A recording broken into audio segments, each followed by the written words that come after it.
Indraneel, welcome to the Commerce Talks podcast. It's our first time talking with a guest from India, so I'm super excited because India was part of my discussion in the Kassenzone podcast about booming markets in 2024. We're going to talk about a business where I'd like to have access to the products because it looks really delicious on your website. We were going to talk about this in a minute. Maybe introduce yourself to the audience and introduce your company for a minute so we can start the discussion about the delicious products. Sure. So firstly, Alex, thanks for hosting me on your podcast.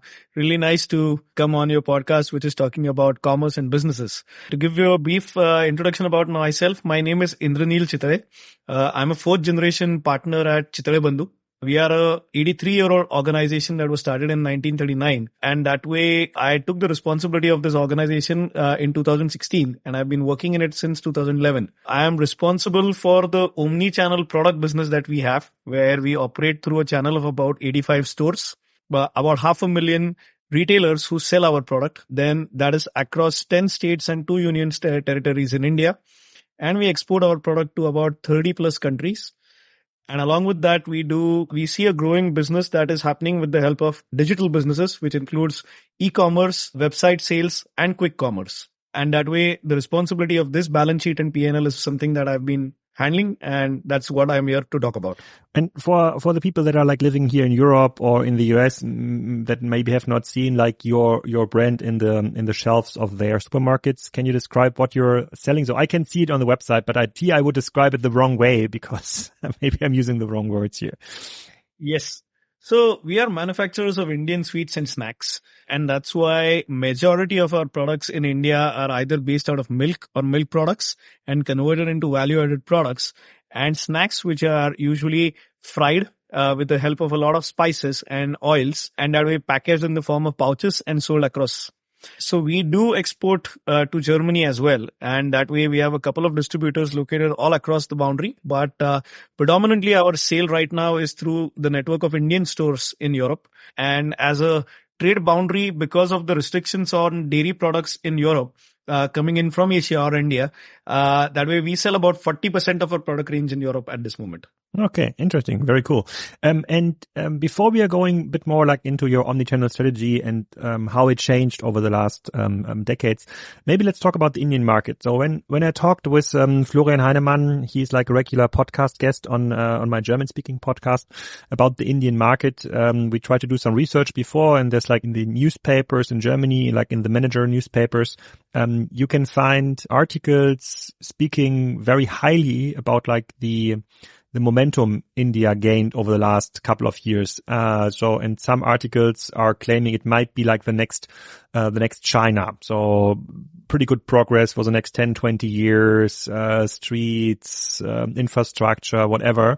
Everything is coming up there. And instead of focusing on go-to-market movement into South America or maybe even China, so India might be the best market to go right now. You are living there. You have lived through it last couple of years.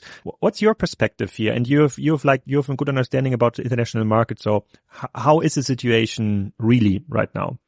Well, I think we are just about starting of a golden age in India in terms of how the economy is going to roll out. So till the 1990s, India was a very socialist nation, and we had a very restricted market practice in India. So in 1991, the country decided to be liberalized about its economic policy and allow foreign direct investment. And that actually fueled the growth of the digital and the software services sector in this country. And eventually that led to a lot of capital in the hands of people, and a stable, educated workforce who was able to be employed here. And that momentum actually picked up even further in the last decade, where we've seen that with the help of a very stable government, which has lasted for just over a decade now in India, they have been able to drive the right kind of social practices along with the economic policy, as well as fund the growth of the country in the most linear and sustainable manner.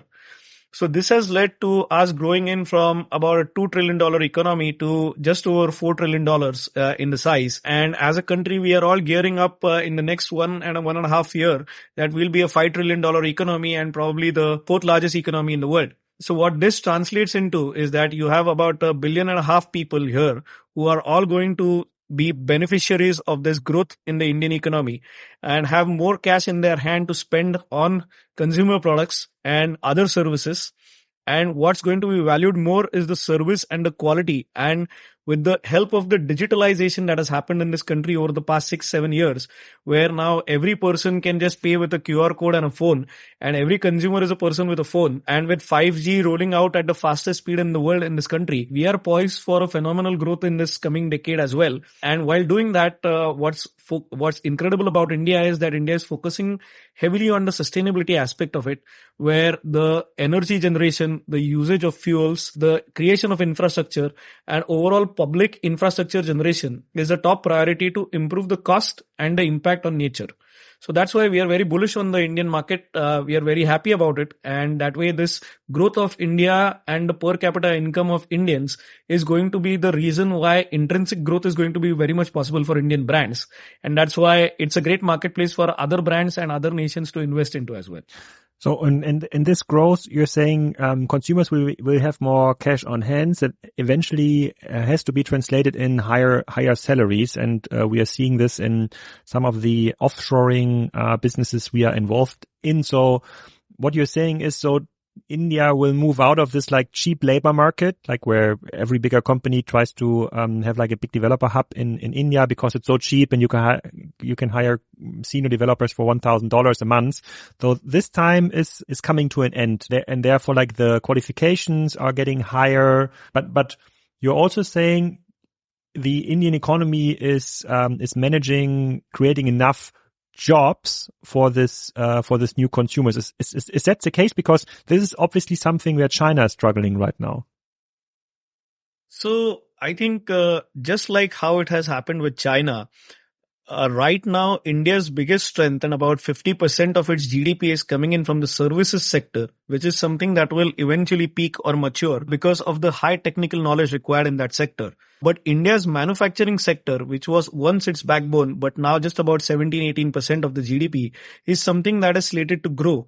And with the help of the China Plus One policy that most of the European companies and American companies have been adopting in terms of sourcing, there is a huge population that will be employed in the manufacturing sector, which can or cannot be highly skilled, but very good in terms of creating the right kind of output.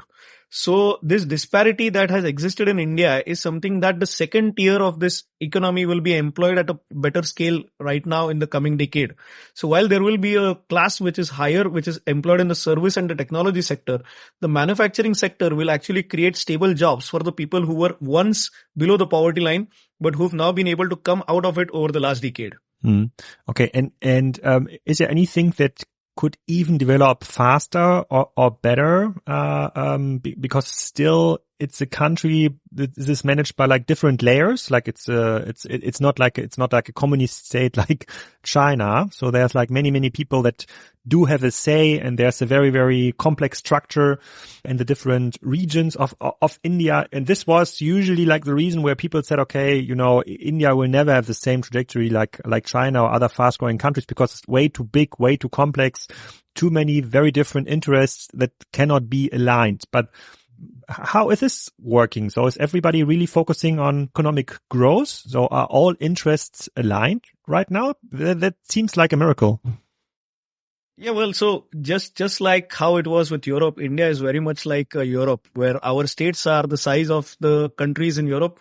And that way, every country has its own history and philosophy and idea of what they want to grow on. And I think that diversity will continue to exist in this country. But what has happened is that because of the stable government at the center over the last decade, country has understood that economics and generation of jobs and growth of economy needs to be independent of the localized politics that are happening. Okay. So you will keep having a more democratic society than what a communist regime like China has. But irrespective of it, everybody is focused only on growth because that is the only way we can create a more balanced society in this country where disparity was one of the biggest problems. So, but then you would agree like with the news or with the articles that came out in Europe or in the Western world that it most likely is like the booming region of the next decade, and it's a place to be. It's not like your colleagues or peer group is trying to move out of India, moving into San Francisco, LA. It's like the other way around, saying, okay, let's rather go back from LA into Mumbai or like another big city, and let's create something here because like the economic perspective, the future is so bright. Is this how I can describe it?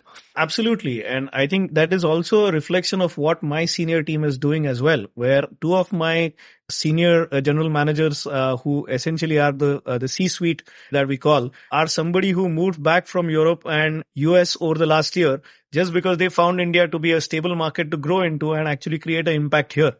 So we are seeing that kind of talent migration, which was something that didn't happen 2 decades ago or 1 decade ago.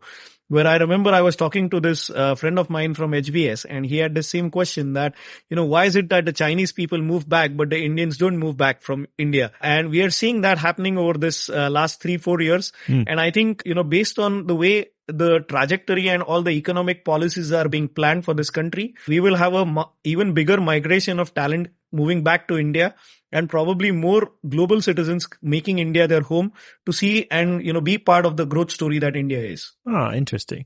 Okay. Very good excursus into macroeconomic development. But let's focus now on your company and your trajectory. So, just for me to clarify, you're operating 85 stores on your own. Is this correct? It's part of your omnichannel strategy?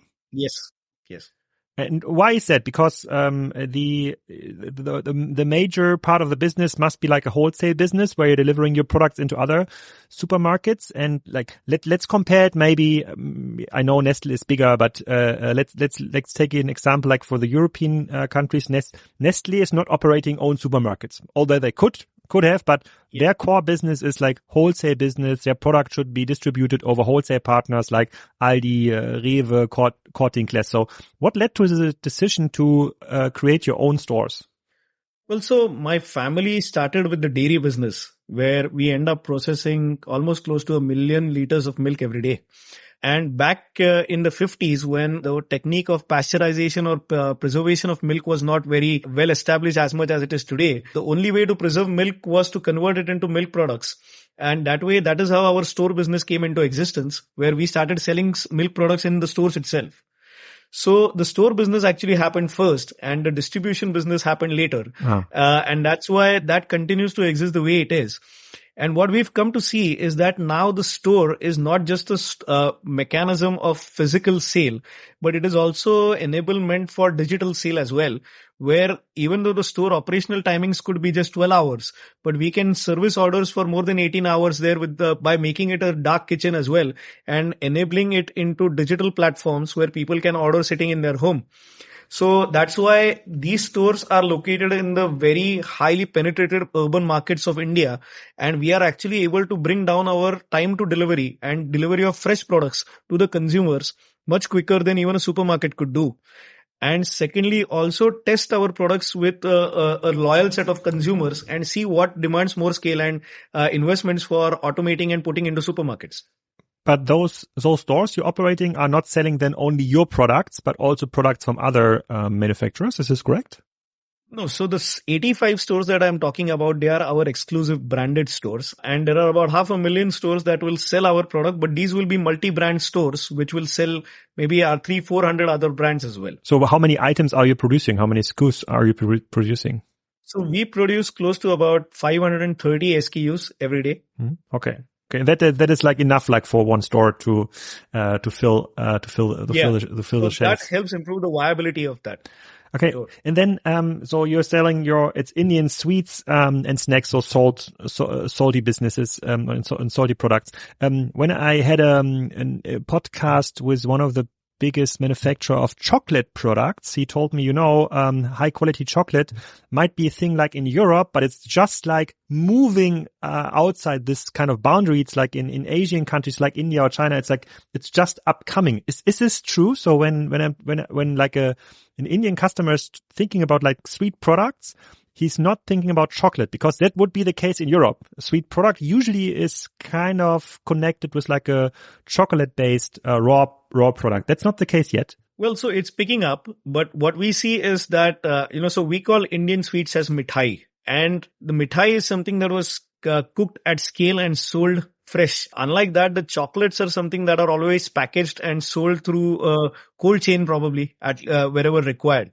So now there is a growing demand for a more hybrid version of either, where it's called gourmet mithai. Gourmet And it's mithai. more Okay. of gourmet. So gourmet is probably a English or a French word. Yeah. And mithai is the traditional Indian word, where what they've been doing is making a fusion of chocolates, which are, presented in a more appealing form factor with the mix of Indian ingredients as well as some products into it, and presented together as a dessert more than anything else. Okay. And the products you're selling, so how much of these are like convenience snack and salty products, which you like store in your kitchen and then you just consume it over the week, versus really dessert kind of products or products which you need to then process further and for dessert, for example? So the desserts range is something that would be exclusive. Such gourmet desserts would be about 20% of our sale. But the sweets and the dessert business for us is about 55% of our sale. And the convenient snacks, which are consumed daily, is about 45% of our business. Okay. And how popular are the global brands for the Indian market? So I believe your product is very typical then. So many Indian people Yes. would know your product, but if like in a wholesale environment, like in a supermarket, your products are presented next to like a Nestle chocolate or whatever sweet product. So people rather pick than the international brands, or would they prefer like the Indian typical products over the international brands? So it's still not that seamless in India, and chocolates that way, like say a company like Cadbury or Ferrero Rocher or Lindt would have their own aisles, and the Indian sweets would have their own aisles. So we don't necessarily compete on the same aisle or besides each other, but we will compete for the share of the bag or the share of the pocket area, where probably they might spend 20% on chocolates and 80% on Indian sweets, or vice versa. So that is where we compete. Okay, got it. And then can you guide us a bit through your digital journey? So you have explained that initially it started with the stores because you needed them in order to process the dairy products, and then you expanded into like the wholesale business where you're selling your dairy products, your snack to other retailers. So what was the exact journey? So what we realized is that there was a growing demand for digital business or digital ordering systems in this country. And during the last decade, there used to be a mass migration of Indians into countries abroad who wanted to order it online as well. And that's why we actually started just building a website and getting some sale of it. And we realized that there is good traction to be generated there, and actually better margins if we are able to do it at the right price. And that's where we started focusing that, why can't we look at the digital business to be equivalent to what at least one store business is trying to do? And that was our first problem statement, which we tried to address maybe back in 2015 or 14. And we started building a team around it. And that time the marketplace was relatively simpler compared to today in terms of how to acquire the consumer, or how to build a right ROAS, or how to get the ROC right. And what is the ad spend, and how do you build the tactics for different platforms, etc. But we matured into it eventually. And what we've come to see is that, again, inside the digital business, what we call as a vertical, there are a couple of caveats that come into it. So one is, of course, some sale that we drive through our website. Then the sale that we drive through third-party marketplaces like what a Amazon or a Flipkart in India does. Then, we have other platforms which are about quick commerce, where, the likes of Zomato or Swiggy or Instamart or Big Basket in India are really, really good. And they, through their warehousing and our own supply chain network, can probably deliver to the consumer orders in under 10 minutes or 20 minutes. And that's why what we've come to realize is that it's a very maturing marketplace where the physical and the digital overlap each other very often. And the physical space can be utilized for a longer amount of time if we are able to plug it into the digital infrastructure. And that's what we've tried to enable. But how do the quick commerce businesses work in India? Do they have their own dark warehouses, or do they use pickers like Instacart in the US, where they go to your store or like to a standard supermarket and pick from the aisle? So it is based on the partner we work with. Some partners have their own stores. Some partners directly pick up from our stores and deliver it there. And for some, what we do is that we work with some partners specifically to let our own physical stores become their dark stores for our products. And then we spend more on advertising with them so that, we are able to get the right kind of throughput for this. Because with any food business, your shelf life is very crucial and the product is valued if it is fresh. So that's why the freshness is what we sell on, and that is where the operationality of it becomes a very crucial task. Yeah. And what you're describing sounds like a very modern approach to omnichannel, also like from a consumer perspective. So, and I guess you're like traveling the world a bit, and you're comparing how it's working in the US and maybe in Europe. And here in Europe, especially in Germany, it sometimes feels it's very hard to order, and apart from like the bigger cities, it's very hard to order online. And if there's like a quick commerce option, then there's only one and not two or three, or like in Dubai, 50 quick commerce options. So would you say it's a way more developed market in India already when it comes to customer experience? It is. And I think what I would say is that as bad as it was for the world in terms of the lives lost, COVID was one of the biggest boom when it comes to digital businesses in this country. And buying habits of the people changed forever in India. And what we saw was a deeper penetration of digital businesses and digital ordering, even in the smaller towns in India. So that infrastructure just came up blazing fast, and it's serving where, there are so many brands who are only digital brands now in India, and they are generating a couple of $1 million turnover just selling one or two products if they want to. Okay. Crazy. You have described like this status today, but I believe it didn't start when did it start, like the digital journey for your company? So when did you learn that, okay, it's not enough just to deliver to other wholesalers, to other supermarkets and deliver in your own store? Did you start maybe with like Amazon or Flipkart initially and then moved into other direct to consumer channels? Because if I go to your website today, it looks like a very modern online shop. So, but there must have been like a learning curve behind it. Oh yes, there was. And so Amazon and the Flipkarts came in much later. Before that, we had a website which was very basic, and it was just an add to cart, regular old website that you can imagine back in 2012 or 13. And that's when we started working with a couple of platforms who were specializing on building digital businesses. So it's a evolutionary process, and what looks as a good image today is a journey of 8 years or 10 years where things are better, but I think things can be even better. And that is what we've set as a target for our next financial year, where, we want to hit 4 times what we do right now every month as a digital business division. And that way now it's a separate P&L that we track inside our balance sheet as well. Because till one point it was too insignificant to track separately. But now the spend and the returns on it are so significant that it is something worth tracking. Can you share like some overall numbers for your company? So how many people are work for your company, or what is like the turnover, though people have like an imagination about what size are we talking? So at a group level, we are employing more than 2,500 people. On a direct basis, we work with more than 4,500 people who are working on the distribution side. From a procurement side, we interact with more than 75,000 farmers from whom we procure the milk and actually process and make products out of it. And that way, our service network would be with around close to about 300 to 400 key vendors who keep supplying us. So that is the width of the people that we are able to handle. And at a top line, so we would be in the range of about in excess of 200 million euros. Okay. And growing, I believe.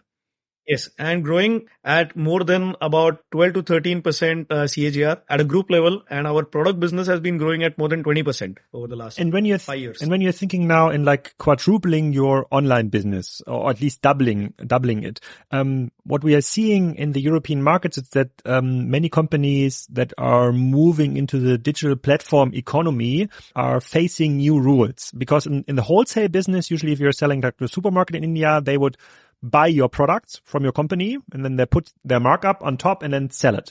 In the digital world, it kind of moves into a different order where you still stay, you're the owner of the product, even though it's sold or offered on Flipkart or Amazon. You need to pay the platform on top with like online marketing costs, so to reach the customer. And then when the product is sold, you ship it like from your warehouse, for example. So they're not taking the inventory risk anymore. And yes.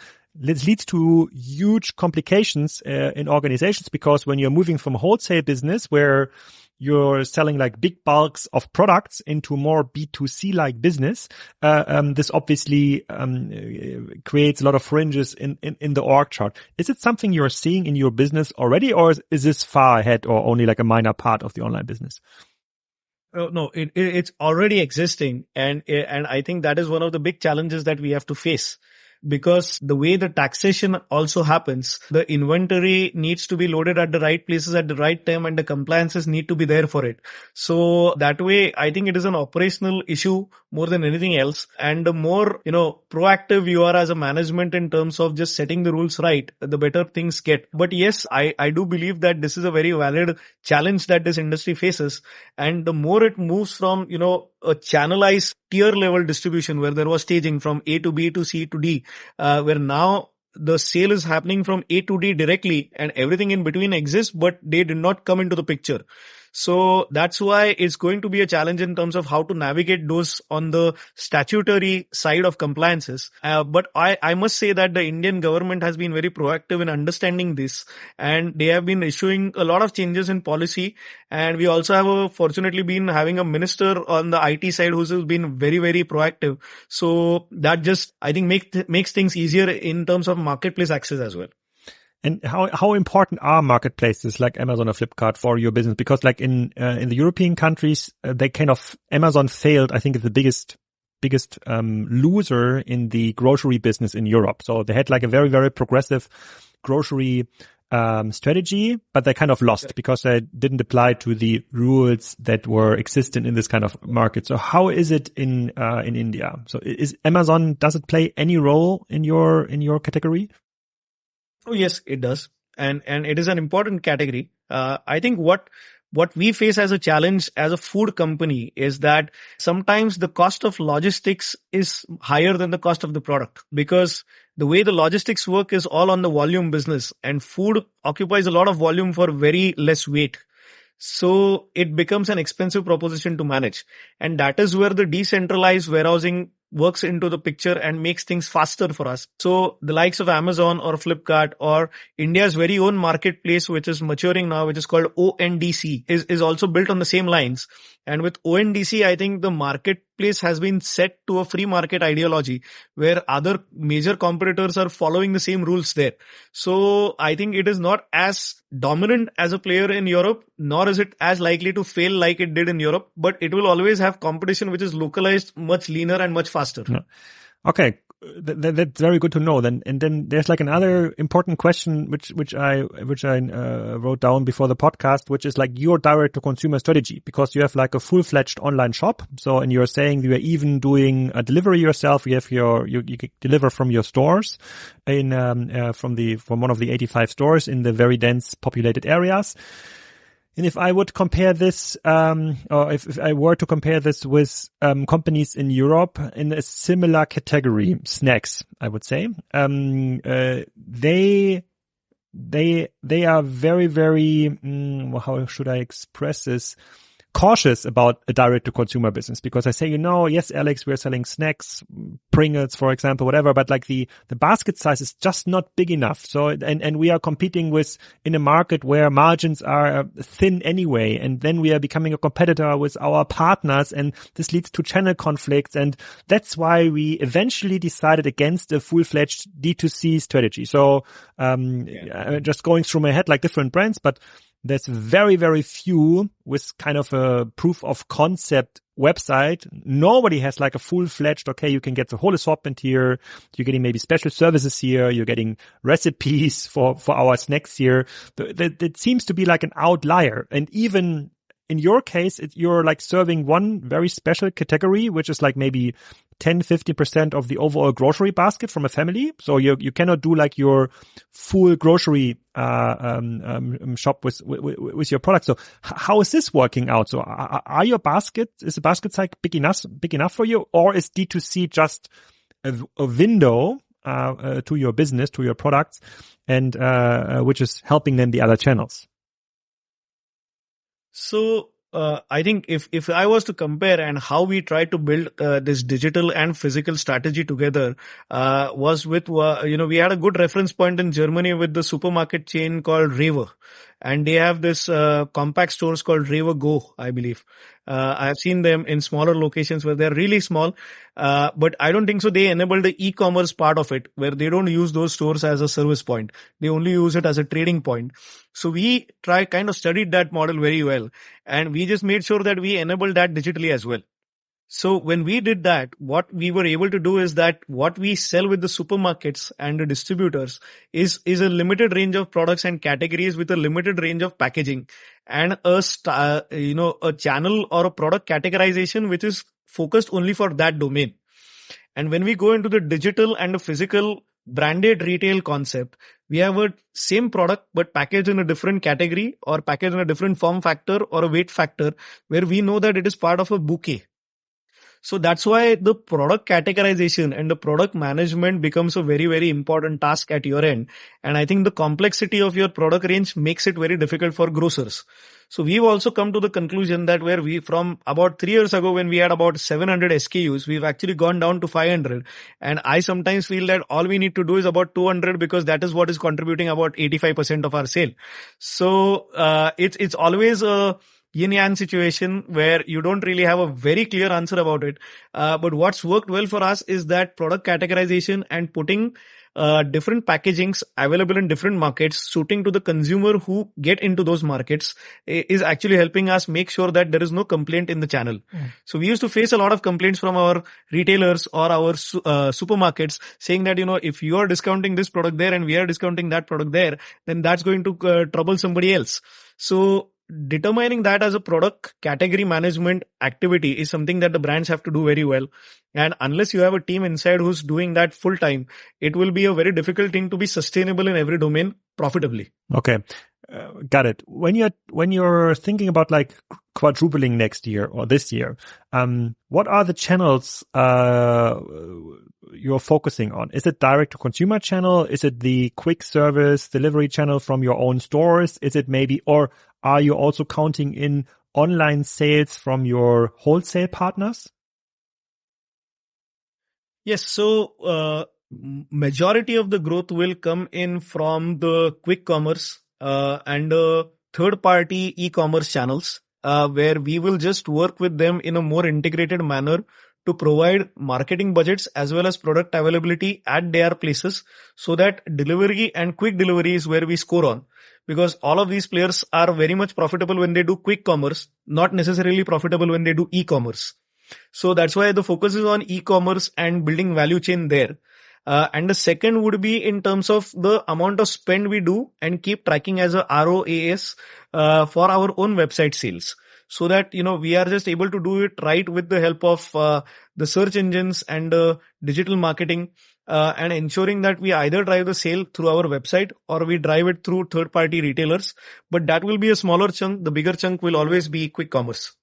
Okay, that's cool. But you're not thinking about like expanding a dark store network where you could say, okay, let's open some more stores, but instead of having this customer facing store part, which is expensive and hard to manage, let's only use like the 20% warehousing you're usually having in the store. Precisely. Yeah. Precisely. So when I say we enable quick commerce, what we do is we start dark stores that plug into the quick commerce network. So our inventory will be in those dark stores and they will be plugged into the digital system of multiple quick commerce players. So we don't need a store format or a display or a very fancy outlet for it. All we need is just racking systems there and 2 people who will just pack it and keep delivering 24 hours. And it's hard to fathom the size of India if you're talking like to European people or like to US people. You have 85 stores now, which like, let's say for an average, maybe in 80 different cities, which is like for an average European country, it's like full rollout. So how many more dark stores can you do in India, until you hit like, full coverage? Oh, Well, I think we have potential for probably 2,000 dark stores across India. And the east of India, which was something that, nobody really thought even of marketing for the longest amount of time. The amount of development and infrastructure and the money that has come into the hands of people there and is likely to come over the next decade even more so. I was touring East India last week with my entire sales team just for the same. So what we see is that with the dark stores, probably 2,000 stores is what we need to plan at a dark level, just as fulfillment centers for plugging into all digital commerce business. And we will still be probably less than 5% of market share for the entire turnover of it. And East India is compared to West India underdeveloped is how I understand it? Yes. So it's like Eastern Europe versus Western Europe kind of style? Very much so. Ah, okay. Why is that? Well, because the western part of India was always something that became more predominant in terms of development, even when India was ruled by the British. So that's why that part of the country was always exposed to a lot of technology, a lot of trading, and good ports as well. So that's why business was always rolling there and more people settled there. Also, the educational background here was great. There were a lot of colleges, universities. So people from East India just migrated to the West, got educated, either got employed there or, went abroad and, started making even better money there. So the East was never developed as prominently as it has been over the last 5 years, maybe. Oh, okay. I didn't know that. It's totally news for me. It makes sense now you're describing it. To give you a perspective of, what those 85 stores mean. So just imagine entire Netherlands and the part from, say, the Dutch border going up to Frankfurt, of Germany. That's just what we covered with 85 stores. And if India is the rest of Europe, that is everything else that is around is being developed right now. Okay. For the ones listening now to this podcast saying, okay, so maybe India is a market I should have like a deeper look. So what is like for entrepreneurs or like interested entrepreneurs, like a good place to start? Where should we book our next vacation in India to get like an understanding? So where India is moving? So, there are 4 big cities in India which are really, really good from commerce as well as technology as well as, very young culture. So one I would say is Gurgaon, which is a suburb of Delhi. The second city would be Hyderabad, which is in the central part of the country. The third city would be Pune, which is where we are headquartered in. And the fourth city would be Bangalore, where, we have every tech company, you name it, it's there. And, one of the highest per capita incomes in the country. So these 4 cities are a right blend of what modern India looks like. Of course, you have the regulars like Mumbai and Kolkata and Chennai and maybe Ahmedabad, but they are very heavy on industries and manufacturing and not as much as into technology and startups and the culture of new money that is coming into India. So this is where you should see and understand the commerce of the country, and then probably have a vacation up north if you want to do skiing in Kashmir, or if you want to enjoy the desert in Rajasthan, or just enjoy the beautiful landscapes of Kerala, which is there in the south of India. But for people that can afford like doing vacations everywhere in the world, and I would assume you're like one of these one of these persons. So is it now more interesting to stay in India and to use some of the newly developed resorts, or do you still move out to, I don't know, Dubai or Thailand or whatever? Well, so what I would say is that I have 2 ways of looking at it. One is that when it comes to hospitality, I think we are way ahead in terms of Dubai or Thailand, unless we are talking only 4 seasons and the St. Regis and one and only category of resorts. The average Indian hospitality is at a much higher level than these countries.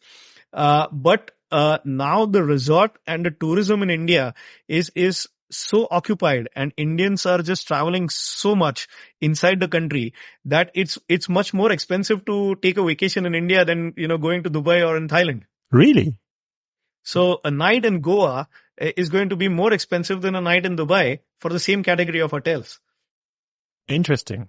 So that really is a sign for like a booming for a booming economy. And one of the main reasons for this is that, when it was 2010, India had about 100 airports. Now India has about 250 airports, and India wants to have 500 airports in the next decade. How are they doing this? So, like, I don't know if you have heard about the German example of the airport in Berlin that took us like 10 years longer.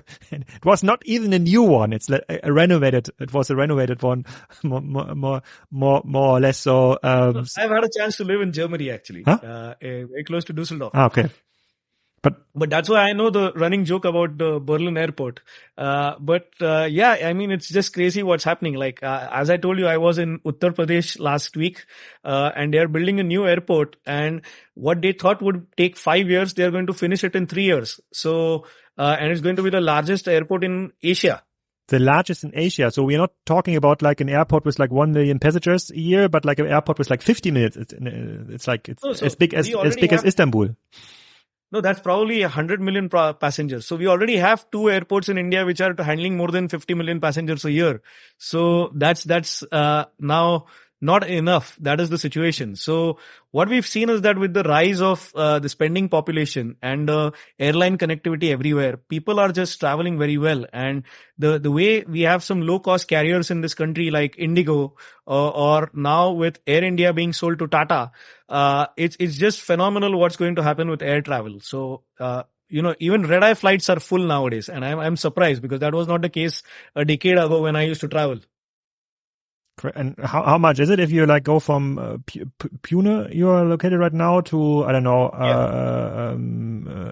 Chennai, like, which is like, let me look on the map, which is like 1,000, which is like one travel all over Europe, just size-wise. Yeah. How much is it? So if I was to go from Pune to Chennai and if I plan it well, so that's going to cost me maybe about 150 euros to just travel on air, going back and forth. And probably to stay based on where I want to stay, like Chennai has some really good properties. So if I stay at the Leela there, it's going to probably cost me about 300, 400 euros. But that I'll be treated like a king there. Okay. But it really sounds like, like when a friend of mine was traveling India like 10, maybe 12 years ago, and he did like a motorbike tour through India, and he said, Alex, we don't need to be afraid of like Indian development. The country is so poor, and like it's like there's so much stuff to do. Forget about it. Like focus on China, whatever. What you're describing is like it's very different. So it feels like a big part of the infrastructure is way more developed than what we have in Europe, and in Europe, its infrastructure is aging, obviously, and hospitality levels are on par or even better than in some of the resort countries like Thailand or Dubai. It really sounds like hard to believe. Yeah, so I've had a chance to live in Europe between 2011 and 12. And I probably end up visiting Europe because of equipment or trade shows almost 3 or 4 times a year. So back in 2010, 11 or 12, when I lived there, India was a very, very different India. And, we would not always have the first choice that, I want to go back to India was not something that every Indian staying abroad would say. But just because we've had a very stable central government under the leadership of our Prime Minister in India, they have understood that all they needed to fix was the infrastructure and access. So both these things have been solved so very well in this country that now I very often feel that, so we have a subsidiary in the US as well. And very often, even the most developed states in the US are now lagging in infrastructure compared to what we have in India. Yeah, but that was the case already 10 years ago. So the infrastructure in the US, it's pretty much compared to what you can find in Egypt or Tunisia. And I think that's just amazing. And also, I think what we've understood well from the Europeans is about building a good train network, which is now happening. So in fact, just yesterday, I had prepared a new note for our ministry in terms of making it a multinodal transport hub system so that the cost of travel of goods between South India to North India will be reduced even further. And the ministry has taken it up proactively where, we have a minister who's a Wharton educated guy and, he's just more than keen to see how this can be developed in under 6 months. So if they just keep doing this at that speed, I think it's a very, very great situation for businesses to be in, because all we require as businesses is speed. That's where government can either slow you down or help you, and that's what I think we've been helped. Yeah, and that's actually what we are describing usually in the podcast. There's like only one winning strategy, or only one strategy that persists. The companies that are adapting faster to what like customer needs or market needs are winning. It's not a question of size or money or whatever. And this also seems to be adaptable to countries. So it's really nice. So you definitely raised my interest in traveling to India in the next decade, and to visit some of the places. Sounds fantastic. So, and then maybe my last question is, so you're saying you're exporting into Europe some of your products. So what is the best place in Germany to buy some of your products? Is it Rewe? Oh, I wish we reached that situation soon. We don't get into German supermarkets yet, but I'm hoping we can do that soon. But we have a very good super stockist, for Germany, who's based, out of Munich. And that way, this person is ensuring that, all our load is stored in their container systems, and in their distribution warehouses there. And we are distributing from anywhere as north as, Berlin into Hamburg, Frankfurt, going into Cologne, Aachen, which is housing a lot of Indian students, then Nuremberg, Würzburg, south as well into Stuttgart, and many of the smaller towns as well. So you are doing it. You're sending out like parcels via DHL or Hermes, or how do you do it? So we ship containers of the products which are dry, and then we do some air cargo of the products which have shorter shelf life, but they have good demand there. But what is the retail outlet? Where can I buy it? Is it like specialized stores on Indian products? So this is mostly the Indian stores, and I can probably, what town are you based out of? Close to Kiel. It's almost the Danish border, very in the north. I know Kiel. I've been there. Yeah, okay. So in fact, our city and the University of Kiel had a technology tie-up, okay, which we'd done before. So very cool. So before we are exchanging like information on like good vacation goals, I'd like to thank you for being in the podcast and sharing all the learning curve and getting us a bit more excited about the Indian market. Sounds really great. Thank you, Indraneel. It's my pleasure. Thanks for talking, Alex.